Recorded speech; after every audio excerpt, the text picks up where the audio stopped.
você acha que existe uma chance real de uma terceira guerra mundial? Eu acho, não sou só eu, não. Pô, o que tem de gente falando isso. Outro dia, um ex-agente da CIA, Andrew Bustamante, estava falando que a Terceira Guerra Mundial já começou. Na verdade, tem um livro muito interessante da Cristina Martin Jiménez, que é A Terceira Guerra Mundial Já Começou. É muito interessante, faz sentido, porque se você pega a guerra na Ucrânia, você não tem. Muita gente fala assim: caramba, eu achei que a Rússia era mais forte. Como é que ela atacou a Ucrânia e não conseguiu vencer a Ucrânia até hoje? Eu penso nisso sempre. Né? Eu também pensei nisso. Não, só que aí o que eu digo? Cara, não é uma guerra da Rússia contra a Ucrânia, é uma guerra da Rússia contra a Ucrânia, contra os Estados Unidos, contra a França, contra a Alemanha. Porque o que tem de mercenário, e de arma, e de drone, e de míssil chegando lá, entendeu? É uma guerra que é 1 contra 32 disfarçado de 1 contra 1, pô. Porque tá todo mundo dando ajuda, mandando bilhões.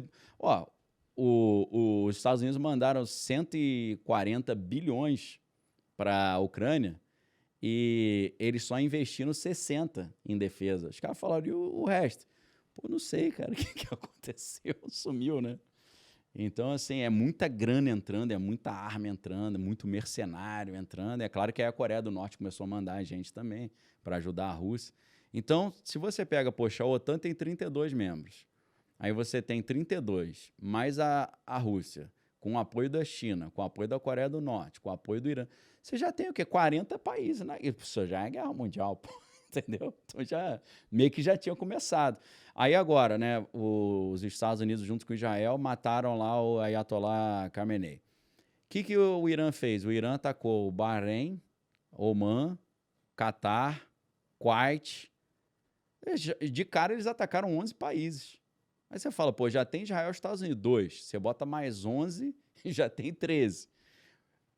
Daqui a pouco tem quanto? Tem 30, 20. A Alemanha falou que vai entrar, a Itália falou que vai entrar, Reino Unido falou que vai entrar, Portugal falou que vai apoiar também, já estão mandando tropa lá para o Chipre. Então, nessa situação que está tendo agora lá no Irã, você já tem uns 25, 30 países envolvidos. Pô. Então, aí, poxa, é claro que a gente tem 200, né, quase 200 países no mundo, mas já é uma guerra de proporções, não é mais regional, já é um negócio de proporção mundial já. Mas você acha que alguma das potências como Rússia ou China podem de alguma forma apoiar o Irã? Porque senão eu fico pensando assim, eu tô pensando de uma maneira muito simples, tá, gente? Tá.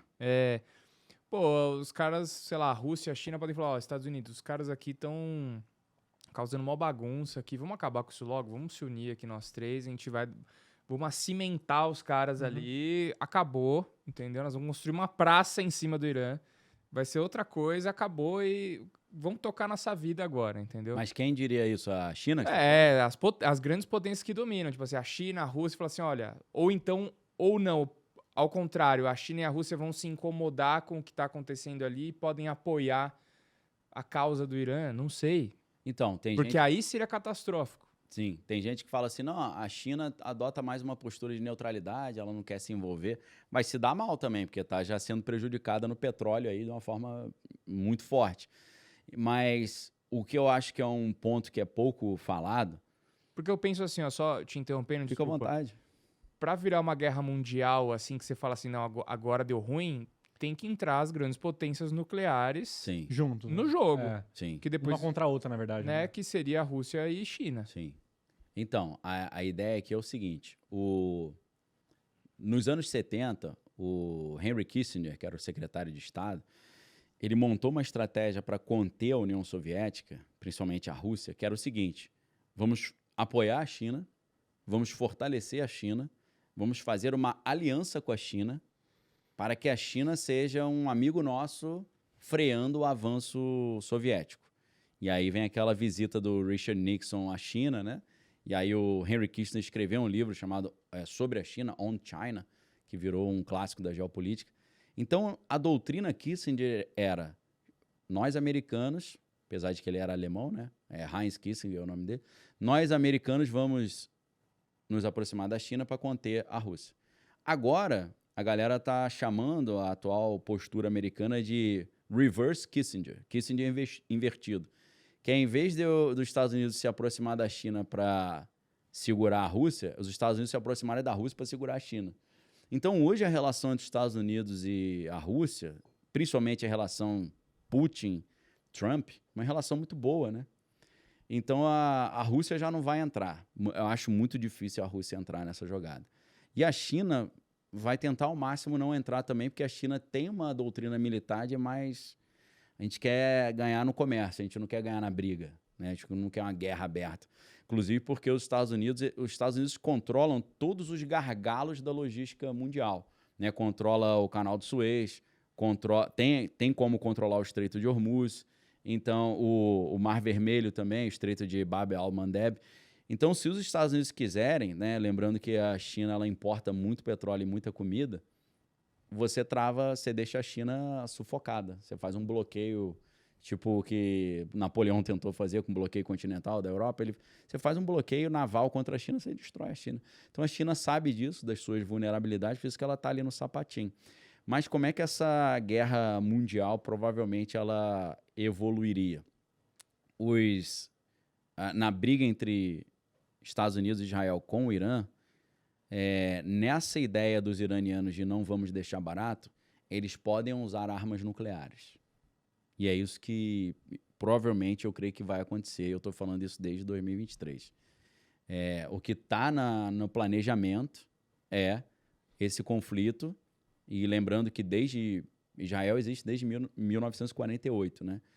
De 1948 até 2024, nunca tinha tido um confronto direto entre Israel e Irã.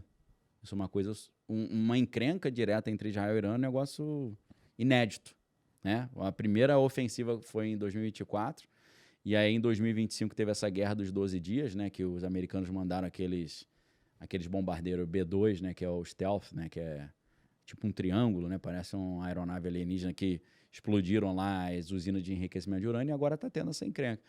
Então, assim como Israel tem uma doutrina, né, que em hebraico eles chamam de Beretat Shimshon, que é a doutrina opção Sansão. O que é opção Sansão? Na Bíblia, o Sansão ele foi capturado pelos inimigos, os filisteus, foi cego e fizeram uma festa para comemorar, né, a derrota de Sansão. E aí 3.000 pessoas lá do alto escalão dos filisteus se reuniram num palácio para ficar zombando dele. Só que aí ele falou com Deus, me dá aquela força que eu tinha de novo e tal. Deus falou, vai lá. E aí ele derrubou uma coluna principal do prédio e ele se matou, mas ele matou 3.000 líderes, né? Então a doutrina de Israel, chamada opção, sanção, é esse negócio.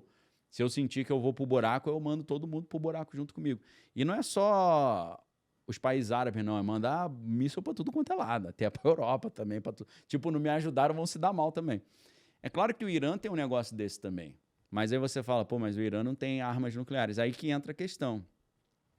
O Irã, ele não precisa desenvolver a sua própria arma nuclear para ter. Tem gente que diz que o Paquistão, que tem arma nuclear, passou algumas para o Irã. Tem gente que diz que a China, que tem arma nuclear, passou algumas para o Irã. Então existe uma teoria de que o Irã tem armas nucleares. E aí, se ele começar a usar essas armas nucleares ali para destruir os países em volta com esse argumento de que Dubai é neutra, mas mantém base americana, né? O Kuwait é neutro, mas mantém base americana. E o Irã fica numa posição privilegiada, porque enquanto do lado de cá do Golfo Pérsico, onde você tem os amigos dos Estados Unidos, é um deserto plano, o Irã são montanhas, né? Então eles escondem vários lançadores de míssil lá. Então, se eles começarem a mandar com força total mísseis para cima de Israel e para o Catar e para esses outros centros de produção de petróleo e gás natural, os americanos vão ter que mandar bomba nuclear para cima também. E aí o negócio vai ficando estranho. Porque quando a primeira nação usa a arma nuclear, aí você rasgou a diplomacia, aí ferrou.